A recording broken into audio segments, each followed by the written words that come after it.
Welcome, everybody, to a new episode of False Nine on the Kendall Sports Network. If you're new, subscribe, hit that like button, click notifications so that you are aware when we are on. Welcome to this week's episode, Mark. How are we doing? Happy Friday, Junior, man. I'm doing good. Awesome. We'll go ahead and just jump right into it. About 2 months ago, was it? About 6 weeks ago, we played DC United in DC. It was real early in the season. Back in March. Yeah. What was your recollection of that game? And I'll tell you the nightmarish recollection of mine. That Benteke was an absolute menace. Just remember him being like everywhere in the 6-yard box and the 18-yard box. Just being a menace to society in the air, holding up play. But that was really about it from DC. From that, and they were really poor defensively the first time. Yeah, they had that They were strike. really open. Yeah, they had that strike. I mean, it was a hell of a shot from Pedro Santos. Yes, I always forget his name. From Santos, and I mean, Mhm. Canada really couldn't do much. But yeah, that is the nightmare that I remember. A man named Christian Benteke, and all I wanted to do was make sure that there was a sniper somewhere, and take out a hamstring or something, because it was it was unreal the amount of nightmares he created for Inter Miami. Yeah. That game also brought a few changes in the lineups due to things that happened in that game. You remember what I'm talking about? It happened this game too. Well, yes. To a lesser Same player for same player. Yes, actually. It was Ironic. we'll get to that later, but I do remember the lineups. I know we didn't have Messi and stuff like that. No Matias Rojas, obviously. No Benja. There's no Chelo. No. No Chelo. That was David Ruiz playing right back. So, and Campana started that game. Yes, it was the first time that they paired Suarez and Campana together up top. Well, Suarez came on later, but Campana did start the game. Yeah. Yes, but it was the first time we saw. It was that game was a little bit sloppy. Would you say? The first game? Yes. I don't know about sloppy. I do remember just we had a dominance in the midfield from two players, specifically Redondo and Gomez, who did not feature in this past matchup. It lacked creativity, is what I want to say from that first matchup. Although they did have an open defense and it wasn't as stout as the one we saw this past weekend, we just lacked the creativity. We found it with Robert Taylor. It's not like we weren't trying and stuff like that. Redondo got into the mix, so did Diego Gomez, Busquets as well. But I don't think it was sloppy. I would characterize this past game as a little sloppy for us. That was Campana's hustle goal, correct? Yes. Okay. He got denied and stayed with it, and Redondo picked it up and passed. Yeah, that was it. Okay, so clearly we saw differences in the starting lineup. Mm-hmm. That game to this game. That game aside, what did you see in the starting lineup for this game? Just the same starting lineup we've been accustomed to the last couple games. Messi returns from his knock, which wasn't anything. That's why he didn't play against Orlando. We saw the same midfield as we've been accustomed to seeing with Gressel and Kremaski, accompanied by Busquets, and then Matias Rojas eventually, I think, takes that spot over Robert Taylor, which he has done. And is just the game felt kind of weird to start off. Why weird? It just felt like we really couldn't find our footing. We were feeling out the game. We didn't go a goal down, surprisingly. We really couldn't get anything going forward. DC just absolutely stifled us. They put numbers behind the ball and said, "Come at us. We're gonna defend. We're gonna clear it up to Benteke, and then he can run off." But it was just us really trying to find our front foot in the attacking third. Okay, the last game was in DC. It Hmm. was played beautiful sunny day. It was a 2 p.m. start. Yeah. Um, just gorgeous. This Hmm. game in Miami, and if you know Miami, you know how quickly things change. The game Yeah. started with clear, with no rain. Let's say that the game Mm. started with no rain. Yeah. Hmm. Um, One of the shots of the stadium showed clear skies with a humongous, ominous cloud just Lurking. yes, excellent word, lurking. And then, you know, the Yeah, I skies mean, yeah. opened up. The skies opened up, and that game just became so sloppy, so physical, so just get me into halftime. It's like it's not fun. I mean, I'm sure some players find it fun to play in that. I can assure you, a lot of them don't, just because it takes the fluidity out of the game, and you got to change, how you're playing, and you got to hunker down more defensively and stuff like that. And a team wants to get out and push the ball, they really can't. So it just changes the whole flow of the game, and it just made it more frustrating for Inter Miami, who are already frustrated by DC's game plan. I mean, credit to them, they came out and they executed it Yeah, in for the that first first half, half. yeah, in that first half, chances were far and few between. Um, I'd say that there were a lot of opportunities that were missed, but not a lot of chances. We Um, had one chance on mhm. goal. It was Bengham who had a clear on one-on-one, and he shot That it right was at the right at keeper. the end of the first half, and he should have scored. Yeah, remember what I had said about him. If he wants to be that world class player, he's got to finish up his or clean up his attacking third, you know, qualities. But he'll get there. Yeah, other than that, there was, I mean, one instance from DC United, nice hard shot, but right at calendar. Yeah, They made the I save. mean, yeah, defense was really good in that first half.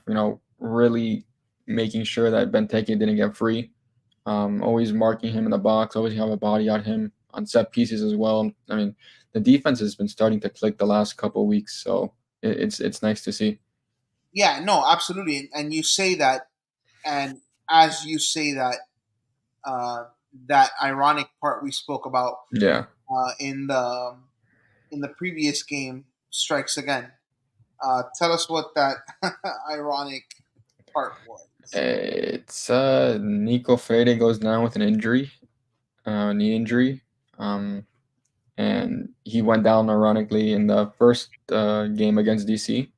This time it's only worse. I mean, he's torn his ACL, so he will be done with us for the season, and most likely his tenure with Inter Miami will most likely be done. We'll get into his replacements towards the end of the show. Um, but like you said, the defense has started to click. There have been, as we've watched games, there's less and less of that. Oh my god! Oh my god! Oh my god!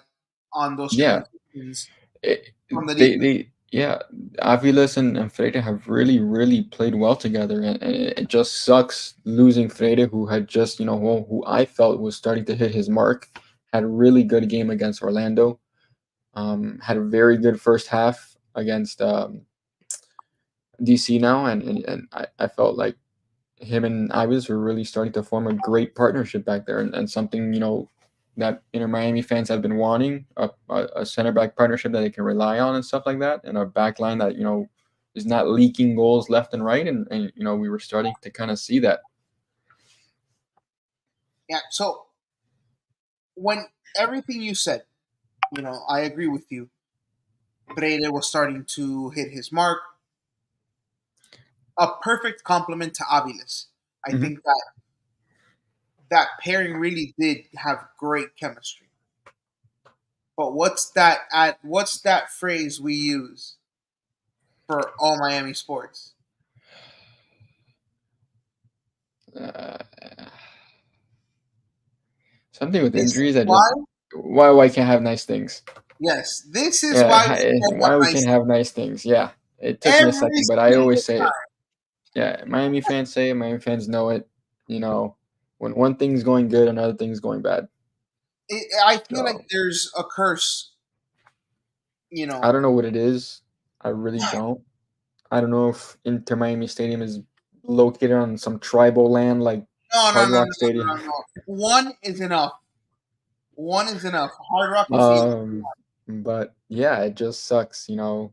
And another guy who's been coming on as of late is Jello. That guy's been playing like when he goes up, he can track back. He has the quality to play up, you know, and has the mindset to track back. And he's been playing well too. So I got to give credit to the back line as a whole, include and calendar as well. You know, he's been he's had playing. his hiccups, but for the He's most part, as of late he's been playing. He had a great stop in this game. You know, on a counter attack that Matthias Klick the one he moved to his right and carried yes, yes, yes.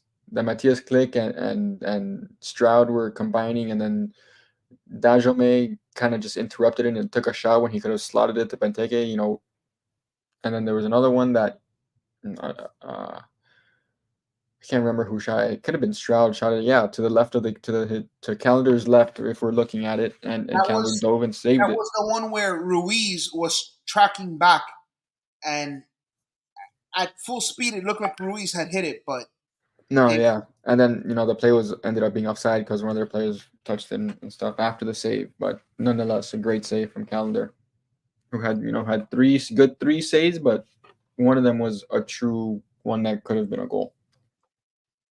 like you said, they really stifled us. They really kept. It's Their the game shape, that everybody's using. yeah, they kept their shape, and Overwhelm, they yeah overwhelm they the middle. did. It's not even so. Yeah, they had just they overwhelmed the middle solely because they dropped back and played a freaking 5-4-1. It seemed so. They had Benteke just roaming at the halfway line or at the half circle, just waiting for the ball to be punted up to him. For one of those little. Yeah, hoof it up. So Yeah, it's starting to get late into the game. Tata, tacticless Tata, who's been he. I, pretty I decent. I have I have to say I haven't been able to use tactical Stata in the last two games because he's gone for it, knowing that Yeah. we need wins and we need results. So credit to him. Um, And he so did the same this game. huh?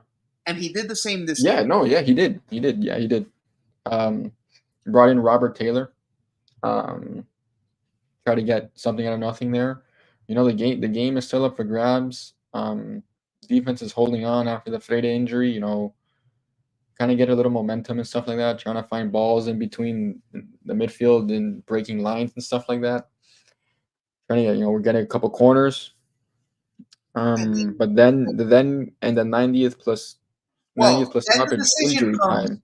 and the fourth official says Yeah. there will be an eternity to play after we're supposed to. Well, before that, we are lucky that we got that Campana sub because Tata had used all three sub windows, and the only reason he was able to get another one was because DC had to use a sub window on a concussion substitution, whatever they call it. So at that point, that guy comes off, and Tata's able to make the Campana sub. That's the only reason why. So Campana, a much maligned player in our eyes, in Tata's eyes, Hmm. a player we've been clamoring to get more minutes, a player that has endeared himself to us. To the I entire feel fan base, right to a certain extent. Yes, I mean you're never gonna pick him over Suarez or Messi, but he has like endeared like himself to the it's fan. like Taylor Twellman always says it, and he says this. There are 28 other teams that would have Campana as a starting striker. I agree. Maybe Um, not, maybe not Real Salt Lake because Chicho Arango is absolutely tearing it up, but you know what I'm saying. There's teams that would love him as a striker. 100%. And then he gets on due to Hmm. that that technicality, that sub, and the man who's the man who's pulled the strings for so many of the run up play before a goal strikes again. This Yeah, time they're lucky. but it goes without saying. I mean, I know we haven't really mentioned how he's been playing the last couple games, but I'm talking about the guy you're alluding to, Sergio Busquets. Mhm. He's been putting in some shifts, man. These last couple games, he's playing really solid. Not over the top, not up. He's playing to what we need. He You is think he calming found things. his flow within MLS? He did, yeah. I think he has. You see him dropping in between the center backs even more to relieve pressure, which is good. And now with Oh, thank you, Skrilla. Welcome to the show. Um, Thank you for tuning in. Uh, yeah, if you can go ahead and follow us on X, you'll see it scrolling down here at the bottom. Go ahead and send us that tweet. Uh, I haven't seen it yet. I know that I don't know if Yeah, Mark has. I haven't seen anything of that yet. Um, If that's the case, that's big news. yeah, but I haven't seen. We appreciate I you haven't. tuning in, Skrilla. Um, but yeah, if that's the case, that's big news. If that's the case, then I could pretty much picture our starting lineup off the bat. If I- he I- says it was Messi Suarez, Messi, Suarez, and Busquets, then it's the return of it's Redondo, it Redondo, Kremaski, Ingreso, and then Matias Rojas, Campana, and Robert Taylor. you don't think Uh, Ruiz gets a step in? no, You think Redondo? I think Redondo plays at the six, and then Gresso and Kremaski stay at their eight positions like they have been. My only question is, can Redondo play 90? That would be my only question. If he can't play 90, he goes 70, and you bring on Yannick Bright to kill off the game. Okay. Yeah, that would. But This would be from my I only saw question. Redondo train on Tuesday. He was everywhere. I mean, he looks ready to play. Okay. Just Okay. so, well, not sure how long he's gonna play, but assuming Tata says that if he makes the trip that he can play, then he's gonna play. Okay. So we were at the fourth official saying that there was an eternity to play. Campana comes in on a technicality, and Hmm. then we spoke about how well Busquets has been playing. But describe that magical moment for I us. mean, Busquets just picks up the ball, and Campana makes an inverted run, diagonal run from left to right, and Busquets plays it on a dime. Campana's first touch is perfect. It doesn't take him too wide. It doesn't kill off the ball. It gives the ball just enough weight to freaking volley it. Absolute screamer, hits the underneath of the crossbar and past the keeper, and nothing you can do. So I, I mean, when I don't know who was on the call, but they described it perfectly. He said yeah, 7 minutes of frustration mhm. on that kick because he let it rip. I mean, but it's who Campana is. He always takes advantage of the moments that he's called on, and we've seen that. Like every time there's a moment that he needs to be called on. He grabs it and he takes it. He just gets sidelined by an injury here or there that just sidetracks him. But he's a good player, and to strike that with his weak foot on the volley like that, whoa! And what I liked And about the run was it looked it looked like he kind of hid from the defender before making that run. I mean, Suarez and Messi were both behind the defenders, and Campana just ran into a space in between the center backs, and Busquets just delivered the ball. It was that's it. Because if you look at the video, once the ball's received from Campana, Suarez is paired right there with him. Yeah, So yeah, I he's mean, it's just, and then what I liked most about that goal was the elation of the entire team when he scored.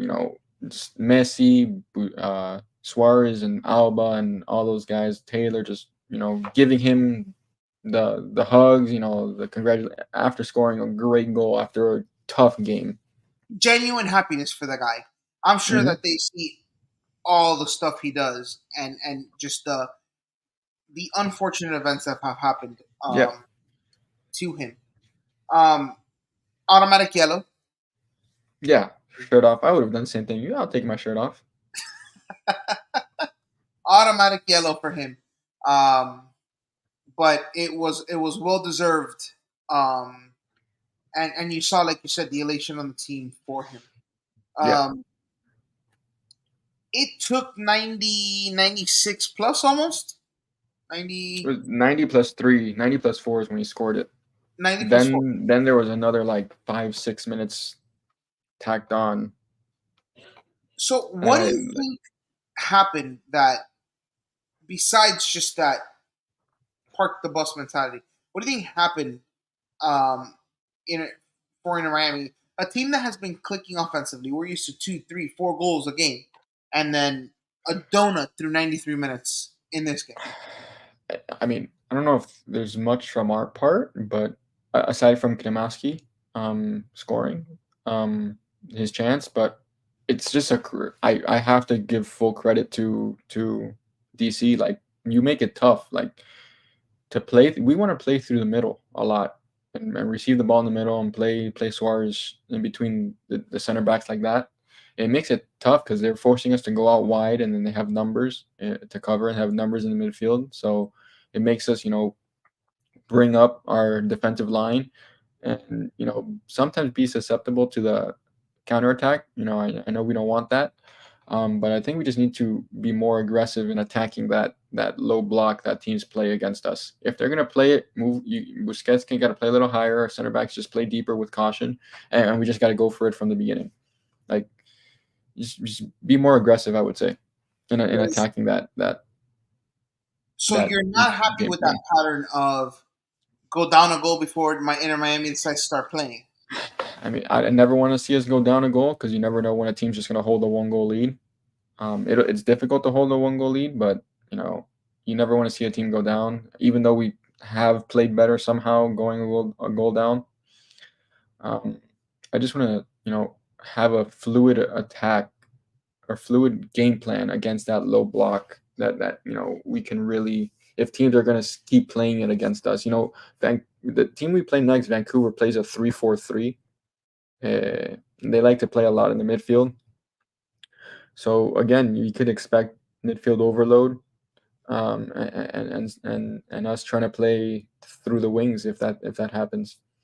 Yeah, so Miami takes 3 points on Leo Campana's screamer.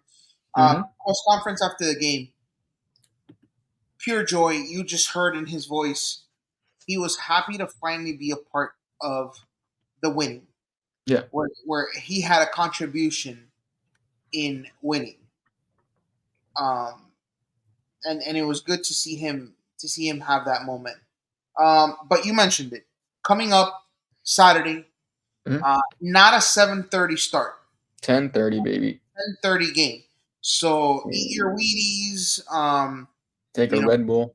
take your Red Bull, and Skrilla comes with Campana Rojas needs to step up in the game against Yeah, Vancouver. it's their game. If it's true that Messi and these guys are not playing, or making the trip at least and stuff like that. Um, yeah, it's their time to show up because when Copa America comes around, Messi's not going to be here. So we're gonna need to rely on these guys to answer the call. I think Rojas has it in him to do so. He just needs to be more aggressive and look for a shot. He can distribute and create. We've seen him make passes that break the lines and stuff like that. And we know Campana can score. So it'll be if those guys start Matias Rojas and Campana, it'll be a fun. I think it'll be a fun game. Yeah, and I'm with you. I think that Rojas's experience against Orlando, Hmm. he should learn from that. Where he needs to have, yes, he needs to distribute, but he needs creative aggressiveness. Um, he needs to at times take the bull by the horns and create opportunities off of his offense. And Hmm. Campana needs to just keep doing the same. work, make sure that you're in a position to take advantage of opportunities when they happen. Yeah, I mean, Campana gives us an aerial. Not that Luis Suarez doesn't give us an aerial threat, but not the aerial threat that Campana really. The ability to jump with defenders as Campana would. It gives us another dynamic to the offense and things like that. So it'll be interesting to see how we line up on Saturday. Yeah, and you're right. Campana does give us an aerial threat, but upon return of his injury, I feel that he's been the instincts are there. He's in the right place. Something has just been a bit off in terms of him going up to win aerial battles. Um, and I'm hoping that he gets back to him being his strong self. Again, there were just a few instances where he's there, he's ready, and then he just lets the defender kind of jump and he stays behind.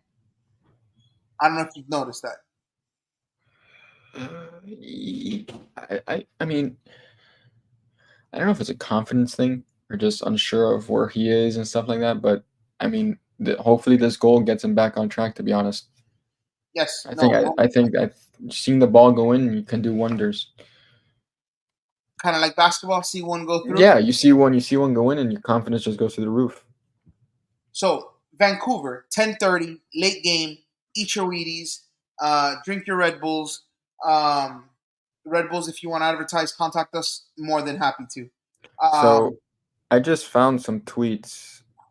I mean, Research department, 100%.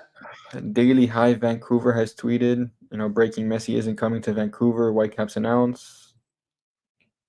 Kenneth Chan from X Daily Hive Vancouver, another editor, says that Messi isn't playing. Neither are his two teammates. I'm guessing it's uh, Suarez and Busquets who that's alluding to. Um, let's see. Okay, so I have it here from a good source. So Okay, Skrilla, sir, hat off to you. You broke news on False Nine. Excellent job. I have it here from Michelle Kaufman. okay, Um, as of 3 minutes ago, so 8:01 p.m. Messi, Suarez, Busquets did not travel to Vancouver for Inter Miami game Saturday. Not okay. injured, taking game off to rest. Confirmed by league sources. Sellout crowd of 55,000 was expected.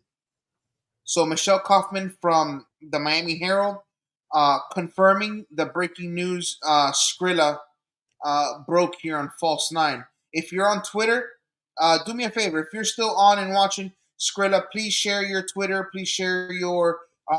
We'll go ahead and put it out here for you. You broke news. That's more than enough in my part to go ahead and help you out here a bit. Yeah, Um, so now that we know that Messi, Busquets, and was it Suarez, Suarez. Yeah, yeah, aren't traveling, what we'll put a pause on that, but we know that news. Just tell us a little bit about Vancouver. I mean they A team started the that we season don't really know off. about just because it's on the West Coast. Yeah, a team that really started off hot on the front foot. I mean they were first in the West, second in the West up until maybe 2 3 weeks ago, where they haven't won a game in their last five. So they've kind of dropped off. Their form has dropped off, but nonetheless, they've got Fafa Picault, Brian White, and Ryan Gold, who are their front three attackers, who just very solid players. Picault has caused problems for Inter Miami in the past. Just got to keep an eye on him. He likes to play out on the right. So Alba or Negri, whoever starts, I'm assuming it's going to be Alba, have to keep a keen eye on him and make sure, he's in check. But other than that, I mean, I still like our team against this Vancouver team. It'll be a good test out on the road. You know, I don't know how much of a sellout crowd it's going to be now, given the news that Messi, Busquets, and Suarez did not make the trip. So we'll see. Any concern with those guys not making the trip? Now, and it's not only not starting, just not being available. I mean, I don't think Suarez or Busquets have taken a day off, a game off. I Okay, think they yes, played in every single game. I mean, and As a Messi, sub or a starter? as a sub or a starter, I think Suarez has played almost every game. I'm as he started or come on as a sub in every game. I want to say, and Busquets the same. I don't know if Busquets has had he's had one sub appearance I think this year, but it if it's for I'm assuming it's rest. Get these guys a day off. They probably will return Sunday. That means Monday training, Tuesday training, Wednesday game at home against Atlanta. So that's what we're gonna save up for. Messi has that Atlanta game, and then that Saturday a home game against St. Louis before he gets to Copa America. So if we can, screech out or get a point away and then win two at home, we're sitting very pretty going into that Copa America window with guys leaving. Right. So, what do you see? We spoke about it before. Mm-hmm. Those three guys don't make the trip. You see Redondo I see starting. if Rolondo's fit to play and ready to play, like um, Scooter says, I think the team can still win with the squad we yeah, have. We're lost. Vancouver has struggled. They haven't won a game in their last five. And to lose to a CPL team in the championship in the Canadian Championships, I mean, That's the Canadian version of the U.S. Open. y- I would assume, yeah. Where the Toronto plays, Vancouver plays, Montreal play, and then they play all the other teams in the Canadian Premier League. Um, this Vancouver team can be beat. I like Skrilla said. I like the team. He likes the team. Campana, Taylor, and Matias Rojas have proven they can play. Redondo has proven he can play. Benghag, Gressel. We'll see if he gets it. I'm sure he'll start now. Probably see David Ruiz a lot. Yannick Bright can make an appearance. Ian Frey, who's just coming back. Um, Maybe even Coco. I mean, I saw Coco Jean train, and he started for Inter Miami too on the weekend. But So isn't Coco Jean just on a rehab? He's not part of our yeah, roster. yeah, he's just on a rehab. I wish he can play. And Because didn't he he have looked. someone in the face? I don't on a back heel he did, yeah, on a back kick. Like I forgot what it was. I didn't watch the game, but I know what you're talking about. That he kind of raised his leg and it caught his guy's face. Yeah, yeah, yeah. I was Yeah, like, but he was there training on Tuesday. He looked spry. He looked yeah. I was like, oh, I mean, he's not gonna join the first team. He just trains with them. Um, so we spoke about Freda's injury, mhm. and as the injury happened, almost immediately, the rumor mill just went right into overdrive. Um, I heard a rumor on Twitter um, of a possible Freire replacement. Have you heard any rumors? And It if you have does. the same rumor, It probably is. I mean, that they're rumored to be interested in Nacho Fernandez. yes. Yes, I mean they have, but I saw my buddy sent me a tweet the other day that Fernandez was going to return to Madrid. So who knows what's going to happen there? Um, Sergio Ramos is also out of contract. That's another one. Do you think they need to go out and get somebody? I do, I do, because I don't think Christoph can handle like the teams are going to try to play fast. Freire was a little faster than Sergey. Not that Sergey can't, handle because he did for a good half of the season with before Aviles came last year. Um, but just rotation because then Ian Frey's coming back. I'm sure he's gonna help us. Then we have and then Ryan Saylor.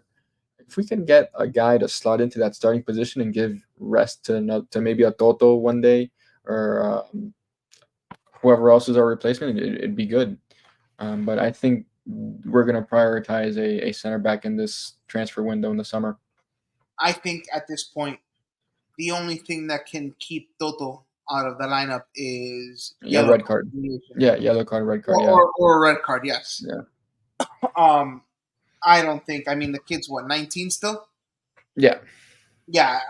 Listen. When I was 19. Okay, that's a lie. Good athletes when they're 19 can run for days. Um, so I mean, a day off would be nice. I agree with you. I think the prioritization of a center back is absolutely needed. Um, I think we took care of um, that attacking um, depth issue behind Messi with Matias, and I mean, Hmm. Jesus, what a signing! Um, but I agree.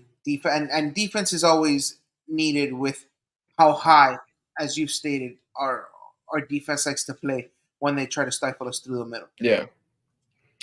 I mean, we're starting to get, like, just when I thought we were starting to get healthy with the Redondo news, this hits. So it's kind of like a win lose situation again. You lose a guy for a season, but you're getting Redondo back in that midfield who can solve a lot of problems. And then, Tata said that Diego Gomez is still a couple weeks away, so let's see.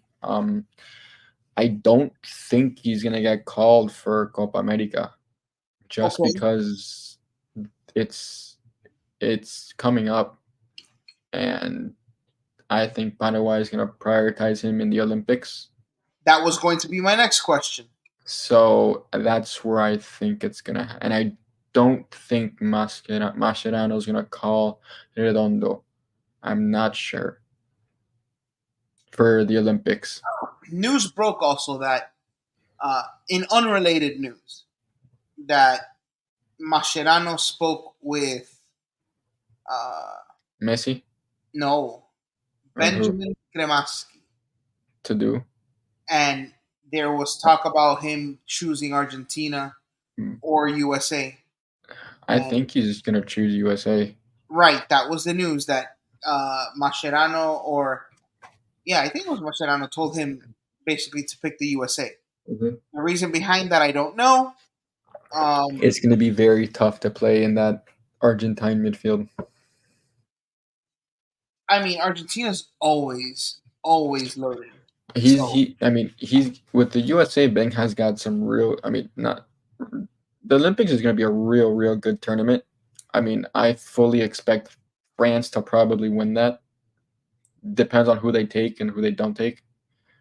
Um, but U.S. first game is against France. I mean, I'm expecting Bang had to make that team.